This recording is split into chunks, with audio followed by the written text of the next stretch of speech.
Welcome to the Friday vlog. Welcome to the Friday vlog. And today we thought we would talk about an experience that we had yesterday, or actually more of an experience I had yesterday, whilst listening back to the recording that we are using to make the Rewilding podcast.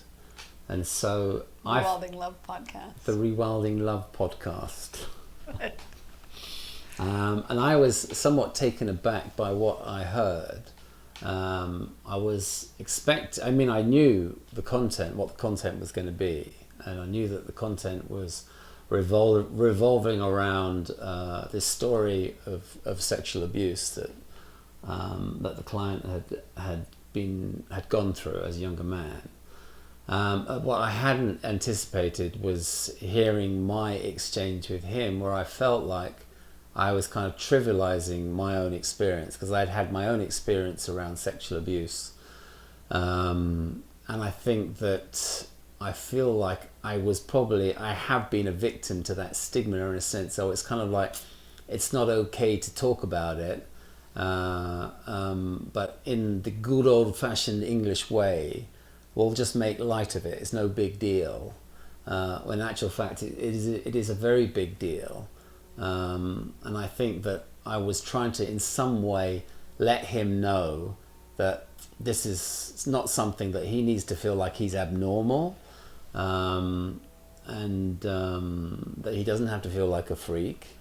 And I think that's part of the stigma. We're worried about perception, so we keep these dark secrets to ourselves. So I think this is a secret that he kept to himself for a long time. And so I was trying to sort of set things up in a way where, this is something that happens to a lot of people. There's nothing normal about it, but it doesn't mean that we're abnormal. But I think nevertheless, I wanted to make it perfectly clear that if there is a spectrum to sexual abuse, that I was somewhere on that line that was probably very mild. And I don't think, I needed to do that. I think that, sexual abuse is sexual abuse. And I was a victim, and it's completely inappropriate, and I should have expressed myself in a way where there is some gravitas to that experience, and I felt like I really, as I say, I trivialized it. So I think that was hard for me to hear. I think it was hard for me to hear because I think that there are obviously some pretty strong emotions for me wrapped up in that experience. However mild I want to define that experience, it was completely inappropriate. So that was just interesting for me to experience that, and I think that was really something that was probably hard for me to listen to on a few levels. Well, I think it's, I really acknowledge you being willing to talk about it here as well. And I do think that what you're pointing to in terms of the stigma that people have after experiencing something like that's really painful to live with. And even you, who's not necessarily thinking that you're holding on to that, while listening back to that section, you realize that on some level you were minimizing the pain and suffering that you experienced around that. Yeah, and actually upon reflection, I can see how I've sort of created a performance around that narrative, which is like, well, I just need to let everyone know that I'm making light of it, just so you know I'm okay.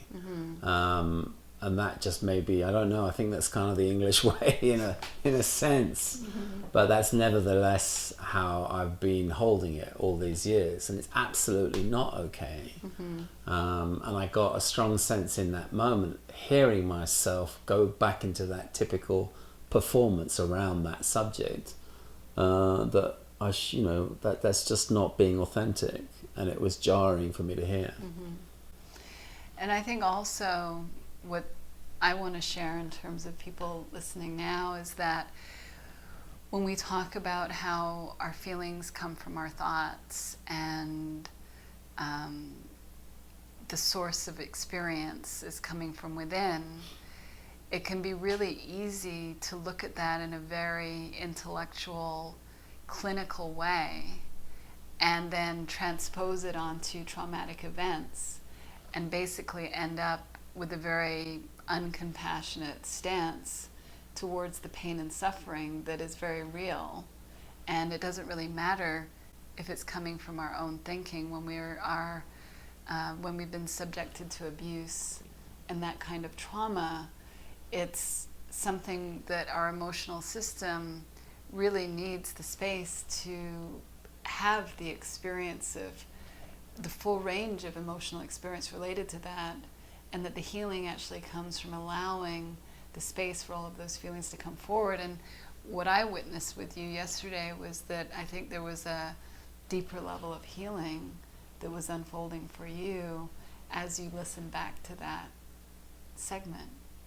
Yeah, I mean, I think you're absolutely bang on. I think over the years that I've somehow sanitized this whole experience by making light of it, when it was always completely inappropriate and probably very upsetting to me on so many levels. And I think yesterday, the inauthenticity was very apparent to me, and some residual feeling came forward that has never really been addressed. And it's interesting to see how it's so easy to sort of compartmentalize emotion or feeling, store it away, and then for it to resurface when you realize, all of a sudden, maybe, hopefully, I've had some sort of jump in consciousness over the years between then and now, where I'm much more wanting to have a more authentic experience in terms of this glorious game of life. And so that felt to me very jarring, because I could see the inauthenticity, I could hear the inauthenticity, as the case may be. And that is where the healing is if I can face those feelings head on, honestly, and experience them. That is the point of healing, rather than to sort of try and shove them away somewhere.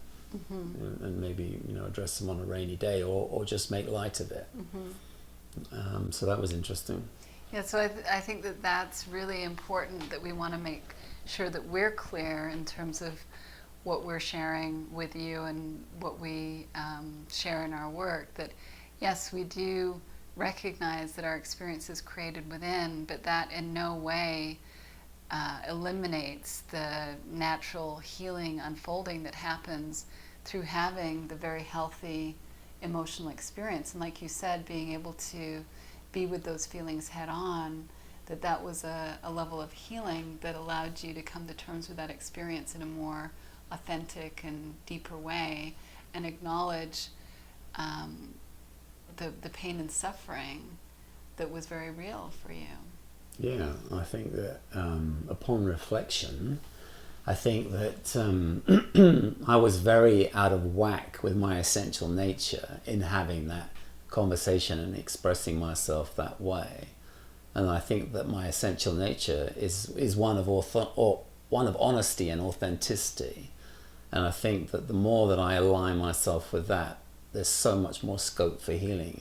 Any kind of psychological damage that may have been done begins there. It doesn't begin with me having to sort of sanitize and store away for a rainy day.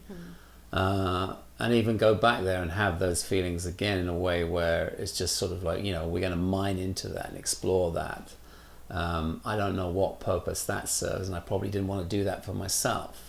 But nevertheless, there is a gravitas to that situation that really I was affected by it, and it was appalling.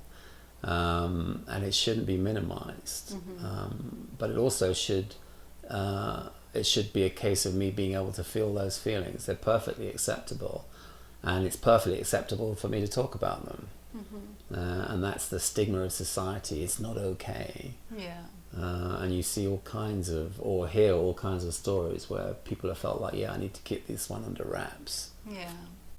And that's also another reason why we thought it would be valuable to talk about, because so much of the suffering is experienced because it isn't shared, it isn't brought out into the open, it isn't discussed. And that creates the level of shame that is so painful. But when we can not keep these things inside, when we have someone safe, that we're able to share it with and explore it with, whether that's a professional or whether that's someone close to us in our life that is trustworthy, that is what minimizes the shame and allows us to wake up to the truth of who we are, and that we're not damaged, and some event like that does not damage who we are, but it can be incredibly painful. And like you said, there can be psychological suffering, and that it's ultimately the innate intelligence of the nervous system and our healing mechanism that allows us to feel and heal and grieve those experiences. And often it's with support that we're able to do that most effectively. Yeah, absolutely. I think that it just occurs to me as you were saying that, how the need to not look for support is very much keeping in alliance with one's egoic need to sort of have a very individualistic experience where we're trying to sort of protect ourselves and incarcerate ourselves from judgment. And if we are genuinely to believe that we're spiritual beings having a human experience, on a spiritual level, we're all cut from the same spiritual cloth. We are all one. Why wouldn't I tell another spiritual being of my experience? And yet this sort of this accumulation of thought, egoic thought, that this is something to really keep to myself because I will be judged. That illusion of safety is actually what creates suffering. Mm-hmm. And so for me, that was obviously, there was another brick taken out of that wall of thought for me when I had that experience yesterday. I could see how I'd kind of trivialized it as a way of protecting my ego, when in actual fact it's okay to talk about it, as was being borne out by this conversation I had with this courageous young man. Mm-hmm. You know, who's willing to talk about it very openly. Yeah, and that was his healing too, to unburden himself from that level of shame by keeping that secret all those years. Yeah. And so we just want to create an open dialogue and to really model the safety to not keep these things to ourselves, and to be able to have that open expression that allows for healing to happen. Yeah. And we encourage you to look to what that is in your own life. Sounds good. This is a serious one. Well, have a great weekend. Have a great weekend. Take care. Bye.